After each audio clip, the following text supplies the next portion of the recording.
சென்னை அண்ணா நகரில் நடைபெறும் Mangala and team 10வது பதவியேற்பு விழாவில் ரொட்டேரியன் டாக்டர் கே சீனிவாசன் கலந்து கொண்டு சிறப்பிக்கிறார்.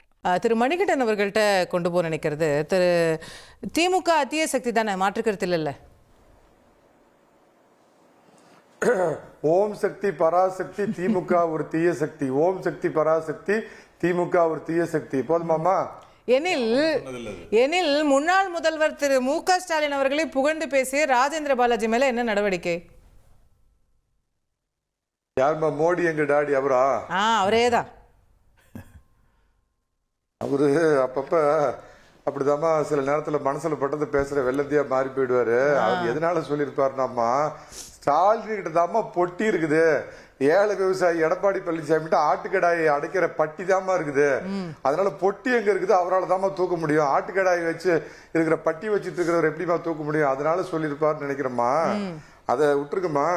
இந்த தேர்தலுக்கு அப்புறம் தோத்து திரு எடப்பாடி பழனிசாமி முதல்ல கட்சி நிர்வாகிகளை சந்திச்சப்ப, அப்ப நம்மளுடைய முதல் பிரதான எதிரி திமுக தான் அப்படின்னு அவர் பேசினப்ப, அன்னைக்கு ராத்திரியே தந்தி டிவியில உங்ககிட்ட நான் சொன்னேன், திரு எடப்பாடி பழனிசாமி எந்த அளவுக்கு திமுகவை எதிர்க்கிறாரோ அதோட வீறு கொண்டு அண்ணா திமுகவை எதிர்க்க வேண்டும். இந்த நிலைப்பாடு நிச்சயமா விரைவில் திரு எடப்பாடி பழனிசாமி எடுப்பார். அது ஏன் நீ குறிப்பிட்டு சொல்லல? அண்ணா திமுக எதிர்க்கணும்னா இன்னைக்குதான் கொஞ்சம் லேட்டா அதான் அவர் பண்றாருன்னு சொல்றாங்க. நீங்க வேற அதே சொல்றாங்க. தாவேக்காவை வந்து எதுக்கணும் அப்படிங்கிற அந்த நிலைப்பாட்டை எடுத்திருக்காருமா. அந்த தாமதத்துக்கு காரணமா அவரு இயல்பா ஒரு கீழே இருந்து அடிபட்டு துணி பொறுக்கி கிளை செயலாளர்ல இருந்து படிப்படியா அரசியல்ல மேல வந்தவங்க அந்த அனுபவம் கொடுத்த பாடம் ஒரு புது பிள்ளைக்கு ஒரு 3 மாசமாவது குறைஞ்சபட்சம் டைம் கொடுக்கணும் அப்படின்னு ஒரு மென்மையான போக்குல தான் இவ்வளவு நாள் அவர் பேசிட்டு இருந்தாரு. ஆனா சொந்த கட்சி எம்எல்ஏக்கள் போனாலும் பார்த்துருப்பாங்க, ஒன்னும் மென்மையான போக்கு கடைபிடிப்பாங்க, அப்படிதானே? அதுதான்மா சொல்றேன். அது தோத்து போய் பலகீனமா இருக்கிறதுனாலையும் அவர் மௌனம் ஒரு காரணம். நான் ஒன்னும் இதுல வந்து ஒளிச்சு மறைச்சலாம் நான் பேசலமா. அதே சமயத்துல தொடர்ந்து அதிமுக தாக்குதல் வர்றப்ப அவர் இன்னைக்கு அவரோட வியூகத்தை முற்றிலுமா மாற்றி அமைச்சிருக்காரு. திமுக நமக்கு தாவேக்கா தான் இனிமேல் முதல் எதிரி அப்படின்னு சொல்லி மாற்றி இருக்கிறாருமா. திமுக பங்காளி. நான் திருப்பி சொல்றேன், அதாவது அந்த கர்மாந்திரம்லாம் இதுக்கு பொருந்தவே பொருந்தாது. இது அது விசச்செடி. திமுகங்கிறது விசச்செடி. அந்த விசச்செடியில இருந்து பூத்த நல்ல மலர் புரட்சி தலைவர் எம் ஜி ராமச்சந்திரன் வெளியே வந்து நல்ல மலரா அரும்புன்னு வருவார் தனி. அதோட சேர்த்தாதீங்க. இன்னைக்கு சொல்றோமா, எந்த காலத்திலையும் அதிமுக அந்த மாதிரி ஒரு தற்கொலை முயற்சியில் ஈடுபடாது. திருக்குவளை தீய சக்தி, திருவாரூர் தீய சக்தி, திமுக ஒரு தீய சக்தின்னு அதிமுக காரங்க இதையும் பாத்தீங்கன்னா அந்த லெவல்ல தான் துடிச்சிட்டு இருக்கிற அந்த இது வந்து பாத்தீங்கன்னா மாறுச்சு. அப்படின்னா அதிமுக தோற்றம் 1972, மறைவு வந்து 2026 அப்படி நடந்ததுதான். எந்த வருஷமோ அந்த வருஷம் நீங்க கல்வெட்டுல போட்டுக்கலாமா. அதாவதுமா இப்ப சாதனை எல்லாம் அடுக்கினார் மரியாதைக்குரிய நந்தகுமார். அதே மாதிரி எடப்பாடி பழனிசாமி வந்து விமர்சனம் பண்ணக்கூடாதுங்க அப்படின்னு காலையில எந்திரிச்சோடனே பிரஸ் எல்லாம் கூப்பிட்டு, ஏப்பா சோசப் தம்பி ஆட்சியில் நல்லா பாலாறு தேனாரும் ஓடுதுப்பா, ரொம்ப சந்தோஷமா இருக்குதுப்பா அப்படின்னு சொல்லிவிட்டு அதுக்கு அவர் பேசாம அவரும் போய் பனையூர் பக்கம் போய் கட்சியில் சேர்ந்துக்கலாமே விஜயோட. எதிர்கட்சிங்கிறது இடித்து உரைப்பது. எதிர்கட்சி வந்து நீங்க பண்ற தவறுகளை கேட்பாங்க. ஏதோ சாதனை பட்டியல் அவங்க பட்டியலாம் வாசிச்சாரம்மா. வந்து இன்னும் 2.5 மாசம் கூட அவள 100 கோடி ரூபாய் நிலத்தை வந்து 2 கோடி ரூபாய்க்கு அபகரிப்பு பண்றீங்க. அரசு வழக்கறிஞர் இதுல வந்து ஊழல் நடக்குது. உங்க கட்சியை சேர்ந்த, அதாவது தாவேக்காவை சேர்ந்தவங்களே கோர்ட்டுக்கு போயிருக்கிறாங்க. மின்வெட்டுக்கு கேட்டா அவர் ஒருத்தர் அணில் காரணம் சொன்ன மாதிரி இவர் ஏதோ புது காரணமா சொல்றாரு. பர்சனுங்களுக்கெல்லாம் அரசுல வந்து வாய்ப்பு கொடுக்கிறார். அதை நான் நாகரிகமா அதோட கடந்து போறேன். ஜனநாயக சினிமா படத்தோட ப்ரொடியூசருக்கு டெல்லி பிரதிநிதி, தமிழ்நாட்டை சேராதவர். ஜனநாயகம் படத்துக்கு அவர் வந்து இப்ப இவரை வச்சு படம் எடுத்தார் அப்படிங்கிறதுக்கு டெல்லி பிரதிநிதி. அப்புறம் ஒரு எம்எல்ஏ மேல அடுக்கடுக்கா தென் மாவட்டத்துல இருந்து குற்றச்சாட்டு வருது. அதுக்கு மௌனம் தான், அப்படியே வந்து பீஸ் மௌனம் காக்குறாரு, அமைதியா அதுக்கு இருக்கிறாரு. இந்த திருமண வாழ்க்கையை பத்தி ஒண்ணு சொல்லுவாங்க, ஆசை 60 நாள், மோகம் 30 நாள், அதுக்கப்புறம் தான் வாழ்க்கையே தொடங்குனேன். இப்பதான் சார் 2.5 மாசம் ஆரம்பிச்சிருக்குது. அரவிந்த் கெஜ்ரிவால் இதோட ஜோரா ஆரம்பிச்சார். அவர் ஸ்டார்டட் வெல், அப்படியே ஆரம்பிச்சு கடைசியில் என்ன பண்ணார், அந்த டாஸ்மார்க் கொள்ளக்காரன் ஜெயிலுக்கு போனார். நான் அந்த லெவலுக்கு சொல்லல. இது ஆரம்பத்துல ஸ்டாலின் கூட அப்படிதான் பண்ணாரு. வந்த ஒரு 3 மாசம் ஸ்டாலின் மேல நீங்க என்ன குற்றச்சாட்டு சொல்ல முடியும்? ஆனா இயல்பா நம்ம பாக்குறோம்ல சார். நீங்க அரவிந்த் கெஜ்ரிவால் உதாரணம் கொடுக்குறீங்க, இல்ல வந்து யூபில யோகி ஆதித்யநாத்தோட ரைஸை பாருங்க, இல்ல பீகார்ல வந்து பிஜேபி நிதிஷ்குமாரோட ரைஸை பாருங்க. இப்போ அது நடக்கும்போது இயல்பாவே என்ன பண்றாங்க இப்போ பீகார்ல லாலு நிதிஷும் கூட்டணி வைக்க வேண்டிய அவசியம் ஏற்பட்டது. இன்னைக்கு உத்தரப்பிரதேசத்துல எதிரும் புதிருமா இருந்த கட்சிகள்லாம் இன்னைக்கு இந்தியா கூட்டணியில ஒன்னா இருக்க வேண்டிய அவசியம் ஏற்படுது. அந்த நிலைமை திமுக அதிமுகக்கு ஏன் ஏற்படாது?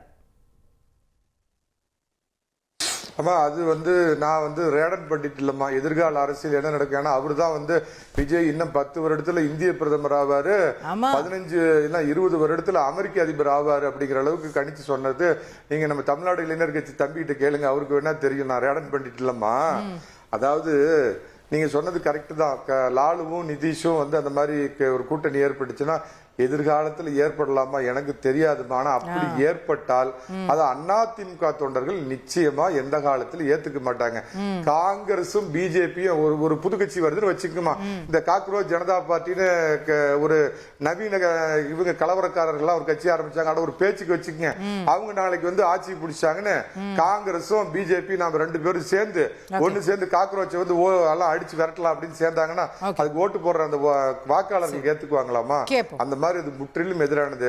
எடப்பாடி பழனிசாமி 2 மாசத்துல என்னங்க பண்ணார் அப்படின்னு நந்தகுமார் சொன்னாரு. அவரும் ஆள் தூக்குனாருங்க, நான் இல்லைன்னு சொல்லல.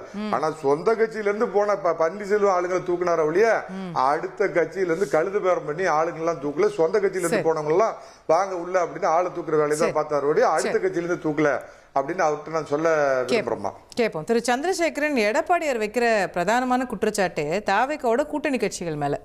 உங்க 4 காலில் ஒரு கால் ஆடிக்கிட்டே இருக்காமா, எப்ப வேணா விழுந்துருமாமா அப்படிங்கிறாரு.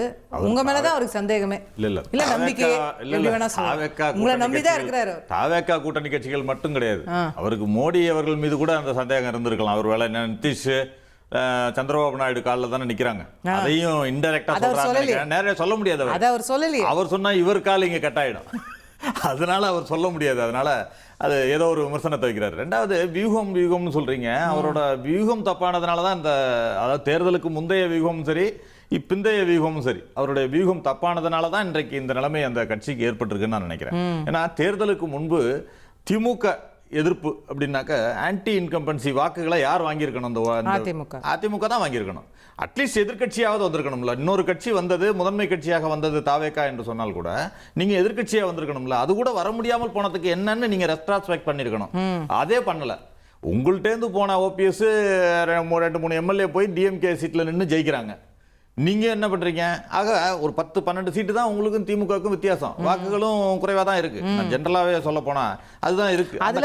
அதுல ஒண்ணு ஓபிஎஸ், ஒண்ணு வைத்திலிங்கம், ஒண்ணு மனோஜ் பாண்டியன் கணக்கு பண்ணி அதுலயே ஒரு சொல்றேன். அதுலயே 5 போயிடுது. இப்போ ஓபிஎஸ் எடுத்துக்கிட்டீங்கன்னா அவர் செங்கோட்டையன் ஒண்ணு, செங்கோட்டையன் இருக்காரு. இப்படி ஒவ்வொரு பகுதி, அந்த பக்கம் ஜேசிடி பிரபாகர் எல்லாம் அவங்க எல்லாம் ஒண்ணும் கேட்கலையே உங்கள்ட்ட. நான் சாதாரணமா கட்சியில சேர்றேன், எங்களுக்கு பொறுப்பு வேண்டாம், அதிமுக சேர்றேன்னு தானே சொன்னாங்க. எந்த நிபந்தனையும் வைக்கலையே. ஆக இதற்கு தோல்விக்கு எல்லாவற்றுக்கும் காரணம் ஒரே ஒருத்தர் தான். அவர் தலைவரா இருக்கிற, அவரே தான் பொதுச் செயலாளராக இருக்கிற, அவர் தான் காரணம் தான் சொல்ல முடியும். வேற வழியே கிடையாது.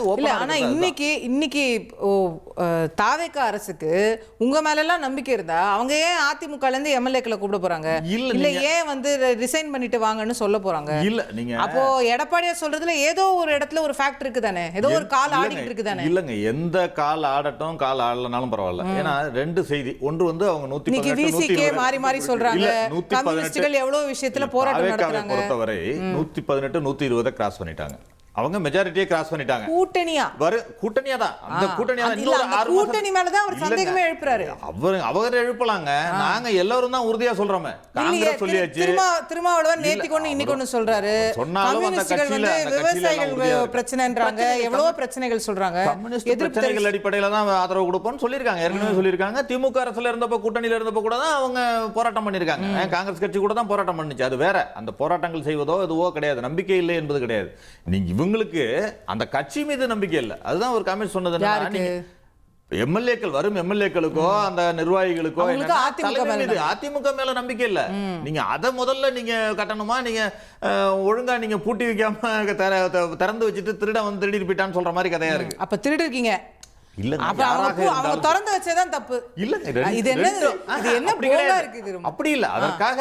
அதற்காக நான் எதையுமே செய்ய மாட்டேன், எந்த கண்ட்ரோலும் செய்ய மாட்டேன், எந்த விஷயமும் நான் எங்க கட்சியை கண்ட்ரோலா வச்சுக்க மாட்டேன்.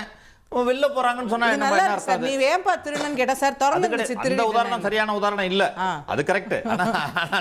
ஆனா அதே நேரத்துல நீங்க வந்து ஒரு உங்கள் கட்சியை ஒழுங்கா இல்ல, நீங்க அவங்க சொல்றத எதையுமே அவங்க கேட்கல. ரெண்டாவது முக்கிய காரணமா சொல்றது என்ன, திமுக ஆதரவோடு நீங்க ஆட்சி அமைக்க முயற்சி பண்ணீங்கன்னு சொல்றதுதான்.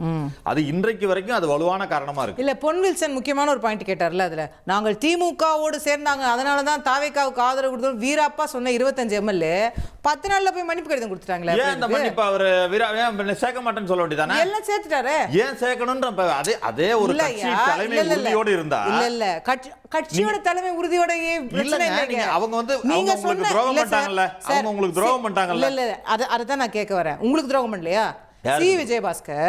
சி விஜயபாஸ்கர் உதாரணம் எடுத்துக்கோங்க. அவர் என்ன சொன்னாரு, திமுகவோட எடப்பாடியார் கூட்டணி வைக்கிறார், நான் இங்க இருக்கவே மாட்டேன், நான் போய் தாவேக்காவுக்கு ஆதரவு கொடுக்குறேன்னு வீரப்பா தானே வெளியே வந்தாரு. அப்புறம் எதுக்கு 10 நாள்ல மனசு மாதிரி திருப்பி அதே எடப்பாடியார்? அது அவர்கிட்ட தான் கேட்கணும். அது அவர்கிட்ட. ஆமாங்க, ஒவ்வொருவருடைய இண்டிவிஜுவல் முடிவுங்க. நீங்க ஒரு எம்எல்ஏயோ அல்லது ஒரு முன்னாள் அமைச்சரோ இல்ல அப்போ பொன் வில்சன் சொல்ற மாதிரி அந்த திமுக அதிமுக கூட்டணி காரணமே நீர்த்து போகுது இல்ல. அந்த காரணத்துக்கு போகாது. நீங்க அந்த காரணத்திற்காக வெளியே வந்தது உண்மையானால், அந்த காரணத்திற்கு தான் விஜயபாஸ்கர் கோவப்பட்டு வெளியேறினார்னா எப்படி திரும்பி போவாரு 10 நாள்ல?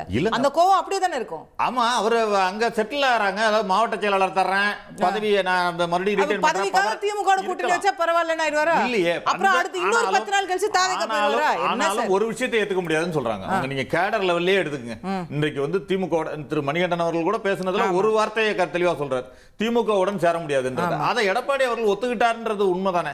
அவர் ஒத்துக்கிட்டு இல்லைன்னா அந்த பாண்டிச்சேரியில போய் அதை சொல்லியிருக்க மாட்டாரு, விரைவில் நம்ம ஆட்சி வரப்போது எல்லாம் இருங்கன்னு சொல்லி. அதற்கு பிறகுதான் இவங்க எல்லாம் ரெபல் பண்றாங்க. இன்னைக்கு எடப்பாடி என்ன சொல்றாரு, திமுக தான் எங்க முதல் எதிரி, திமுக தான் எங்க தீய சக்தின்னு எல்லாம் இன்னைக்கு சொல்றாரு. இந்த 2 பேரும் கூட்டு கலவாணிகள்னு சொன்னதை தான் பேசிக்கிட்டு இருந்தோம். அது ஊழலுக்காக 2 பேரும் ஒருத்தர் பாதுகாத்துட்டு இருந்தாங்க. கொட்டநாடு கொள்ளை வழக்கு முதற்கொண்டு கடைசி வரைக்கும் எந்த ரிசல்ட்டும் வரல. ஒன்று. இரண்டாவது, இதுல மூன்றாவது ஒன்ன மறந்துடுறோம். 3 பேரையும் நேர்கோட்டில் 2 பேரையும் நேர்கோட்டில் பாஜக கொண்டு வர்றதுங்கிறதையும் நம்ம மறந்துடுறோம். ஏன்னு வச்சுக்கோங்க, கவர்னர் மூலமா திமுகவையும் அதிமுகவையும் யாருங்க சேர்த்து வச்சது? இங்க கவர்னர் மூலமா சேர்த்து ஒண்ணா ஆயிட்டு மாதிரியே பேசுறீங்க. எங்க சேர்ந்தாங்க? எங்க சேர்வதற்கான முயற்சிகள் யார் மூலமா நடந்துச்சு? கவர்னர் மூலமா தான் நடந்தது. கவர்னர் தான் தாமதப்படுத்தினாரு. விஜய் வந்து பதவியேற்புக்கு கொடுக்குறாரு, தனிப்பெரும்பான்மை கட்சியா கொடுக்குறப்ப தாமதப்படுத்தினதுக்கு காரணமும் எதுக்குன்னா, திமுகவும் அதிமுகவும் ஒன்றாக வந்தால் ஆட்சி அமைக்க அழைக்கலாம்ன்றது தான் கவர்னரோட பிளான். அது காங்கிரஸ் கட்சியும் மற்ற கட்சிகளும் போய் அதை ஒத்துக்காதனால இந்த பக்கம் திமுக கொடுத்த ப்ரொபோசலை ஏத்துக்கல, கம்யூனிஸ்ட் மற்ற கட்சிகள்லாம் ஏத்துக்கல. நாங்க வந்து நீங்க அதிமுகவுக்கு சப்போர்ட் பண்ணா நாங்க ஒத்துக்க மாட்டோம்னு சொன்னாங்கன்றது எல்லாரும் திருமாவளவன் அவர்கள் இருந்து கம்யூனிஸ்ட் கட்சிகளில் இருந்து எல்லாரும் சொல்லிட்டாங்க.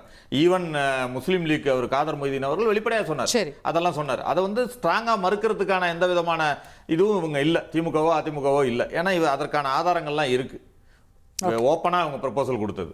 அதனாலதான் இவங்க வெளில வந்தோன்றது. இந்த கட்சிகளுக்குடையே பிரச்சனை இருந்தது. அத பாஜக செய்ததை நம்ம முன்னாடியே பார்த்திருக்கோம். ஓபிஎஸ்சியும் இபிஎஸ்சியும் கையை பிடிச்சி கவர்னர் மாளிகையில சேர்த்து வச்சதெல்லாம் நம்ம பார்த்தோமே. இந்த கவர்னர் மாளிகையில கண்டிப்பா இன்னொன்னுங்க, இன்னைக்கு கவர்னர் அறிவிக்கிறாரு, என்னட்ட வந்து மக்கள் எல்லாம் நேரடியா மனுக்களை கொடுக்கலான்னு. மக்கள் யாரும் போகல. யாரு போனாங்க? பாஜக, அதிமுக, திமுக டெய்லி காலையில எழுந்த உடனே ஆட்டுக்கு தாடி எதுக்கு, நாட்டுக்கு கவர்னர் எதுக்குன்னு சொன்னவங்க காலையில எழுந்த உடனே கவர்னரை போய் பார்த்துட்டு தான் வந்து முதல் வேலை டெய்லி போயிட்டு இருக்காங்க. கேப்போம். சென்னை அண்ணா நகரில் நடைபெறும் மங்களா அண்ட் டீம் 10வது பதவியேற்பு விழாவில் ரொட்டேரியன் டாக்டர் கே சீனிவாசன் கலந்து கொண்டு சிறப்பிக்கிறார்.